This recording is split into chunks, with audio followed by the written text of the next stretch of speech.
राजधानी दिल्ली में आरपीएफ का वैक्सीनेशन शुरू हो चुका है और पहला टीका हम कह सकते हैं आरपीएफ के डीजी अरुण कुमार जी ने खुद लगवाया। आइए उन्हीं से बात करते हैं। अरुण जी, न्यूज स्टेशन में आपका स्वागत है। सर, वैक्सीनेशन शुरू हुआ, आपने अपनी फोर्स को सबसे आगे लीड किया और वैक्सीनेशन कराया, तो आज का अनुभव कैसा रहा? नहीं, अच्छा अनुभव रहा। ये तो गवर्नमेंट की पॉलिसी है कि जो हमारे फ्रंट लाइन वर्कर कोविड में हैं उनको प्रायोरिटी पे जो है वो वैक्सीन लग रहा है। पहले हमारे हेल्थ स्टाफ को लगा और उसके बाद जो हमारे पुलिस फोर्स है उनको लगना शुरू हुआ है। और दिल्ली में आज जो है वो आरपीएफ आरपीएसएफ स्टाफ का वैक्सीनेशन स्टार्ट हुआ है। और मैंने भी आज अपना वैक्सीनेशन कराया है और बाकी सीनियर ऑफिसर्स ने कराए हैं। और जहाँ तक पूरे देश का सवाल है तो हर जगह जो है वो वैक्सीनेशन लग रहा है। और पहला शायद आरपीएफ का वैक्सीनेशन 8 फरवरी को अम्बाला में लगा था। और अभी तक जो है करीब 10,000 से ज़्यादा लोगों का वैक्सीनेशन हो चुका है। और इसी ढंग से जैसे आज दिल्ली में 5 हॉस्पिटल जो है में ईयरमार्क किए गए हैं आरपीएफ के लिए, तो और वो संख्या फिर बढ़ाई भी जा रही है। तो हम बहुत जल्दी जो है वो हमारे जो 70-75 हज़ार लोग हैं उनको वैक्सीनेट करा लेंगे। सर, वैक्सीनेशन को लेकर एक लोगों में कहीं ना कहीं डर भी रहता है, वैक्सीनेशन कैसा है, तो आज जब आपको सुई लगाई गई तो उसके बाद किस तरीके की फीलिंग कैसी आई, अगर हम जानना चाहें? मुझे तो कोई फ़र्क नहीं पड़ा, ना तो कहीं पे कोई सूजन आई, ना कोई दर्द हुआ। और अभी तक जो है मैंने सुबह 11 बजे लगाया और अभी तक मैं बिल्कुल फिट हूँ और शायद मैक्सिमम लोग फिट हैं। और जो हमारे 10,000 से ज़्यादा लोग लगा चुके हैं वैक्सीन, कहीं से कोई कंप्लेन नहीं आई है। तो ये जो भी शक वगैरह है ये सिर्फ गलत है। और मैं सबसे अपील करूँगा कि जिसका भी टर्न जब भी आए, बिल्कुल जो है वो निशंक होकर उनको जो है वो वैक्सीनेशन लगाना चाहिए। और कोविड को पूरी तरह से रोकने के लिए बहुत महत्वपूर्ण स्ट्रैटेजी है और इसमें सब लोगों को अपने टर्न पे जो है वो सहयोग करना चाहिए। सर, कौन सी वैक्सीन थी और कितने दिनों बाद दूसरी वैक्सीन लगेगी? ये कोविशील्ड हम लोगों ने जो है वो लगाई है और 28 डेज के बाद इसका सेकेंड डोज जो है हम लोग को लगेगा। सर, अगर आरपीएफ की बात करें तो कितने जवान हैं या कितने ऑफिसर और जवान सब मिलाकर हैं जिनको ये लगनी है? हम लोग सारे लोग जो है हमारे जिनका कि उन लोगों का जिनके कंडीशन में बाइंडिंग है, जैसे कुछ हमारी लेडी स्टाफ हैं जो प्रेग्नेंट हैं वो नहीं लगा सकती हैं, उनको छांट के करीब 70-75 हज़ार लोग हैं जिनको हम लोग पूरे सबको वैक्सीनेट करा देंगे।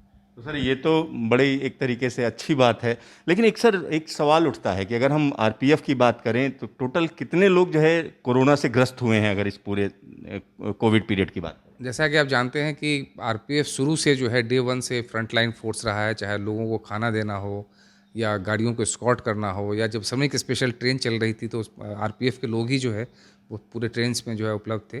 तो इस कारण से जो है, लेकिन हमने उस टाइम में ये भी किया था कि जो इम्यूनिटी के लिए जितने भी आयुष ने रिकमेंड किया था, होम्योपैथिक दवाएं, आयुर्वेदिक दवाएं, काढ़ा, वो सब हमने जो है वो एक संगठित रूप से अपने सारे लोगों को खिलाया था। तो कंपैरेटिवली हम कहेंगे कि बहुत उतने लोग संक्रमित नहीं हुए जितने हमारे लोग फ्रंट में थे। तो अभी तक की जो फिगर है करीब 4600 4,500 लोग संक्रमित हुए हैं और करीब 35 लोगों की डेथ जो है वो हुई है। हमने 35 साथियों को खोया है कोविड में। मतलब कोरोना को हल्के में नहीं लेना चाहिए। बिल्कुल, जिस ढंग से जो है वो हमारी कैजुअल्टी हुई है, लोग गए हैं, तो एक बहुत ही महत्वपूर्ण चुनौती है। और जो भी हमारे सरकारी डॉक्टर और जो सरकारी पॉलिसीज़ कहती है उसको मानते हुए, इवन हम लोगों को ये भी कहा गया है और ये ज़रूरी भी है कि जिसको वैक्सीनेशन हो गया है उन लोगों को भी जो है वो जो मास्क लगाना और हैंड वॉश करना, सोशल डिस्टेंसिंग मेंटेन करना, ये करते रहना चाहिए इवन आफ्टर वैक्सीनेशन। सर, एक सवाल ये उठता है, ट्रेनें अब चलने लगी हैं, एक यानी हम कह सकते हैं एक अच्छी खासी तादाद में ट्रेनें चल रही हैं, तो उसमें जो पैसेंजर चलते हैं उनके लिए क्या अपील करेंगे आप, किस तरीके से उनको, क्योंकि बहुत से लोग क्या करते हैं कि वो मान के चल रहे हैं अब तो कोरोना को कोई डर ही नहीं है।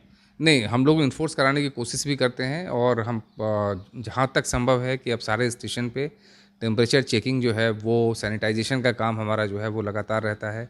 मास्क हम लोगों से अनुरोध करते हैं, हम एडिशनल मास्क भी रखते हैं बहुत सारे जगहों पे जहाँ नहीं है, लोगों को मास्क देते भी हैं। तो मैं सारे पैसेंजर से यही अनुरोध करूँगा कि यदि आप चाहते हैं कि जल्दी से जल्दी सामान्य स्थिति देश में बहाल हो, तो ये जो मेजर्स लेने के लिए कहा गया है, खास करके मास्क पहनना और सैनिटाइज रखना करना और सोशल डिस्टेंसिंग, इसको जो है निश्चित रूप से अपनाएं, तभी जाके स्थिति सामान्य हो पाएगी जल्दी से। अरुण कुमार जी, न्यूज स्टेशन से बातचीत के लिए धन्यवाद। Thank you. तो यहाँ पर आप समझ सकते हैं कि आरपीएफ की जब हम बात करते हैं तो आरपीएफ एकदम फ्रंट लाइन फोर्स है। जब रेलवे की हम बात करेंगे, तमाम लोग उनकी मदद की इन्होंने, और साथ ही साथ जब शुरुआती फेज़ था तो खाना देना, साथ ही साथ इस समय की अगर हम बात करेंगे तो स्टेशनों पर आप देखते होंगे कि आरपीएफ के जवान मुस्तैद रहते हैं। तो उनका वैक्सीनेशन का जो काम है बड़ी तेज़ी से किया जा रहा है, किसी को भी वैक्सीनेशन से घबराने की ज़रूरत नहीं है। Siddharth, news station, Delhi.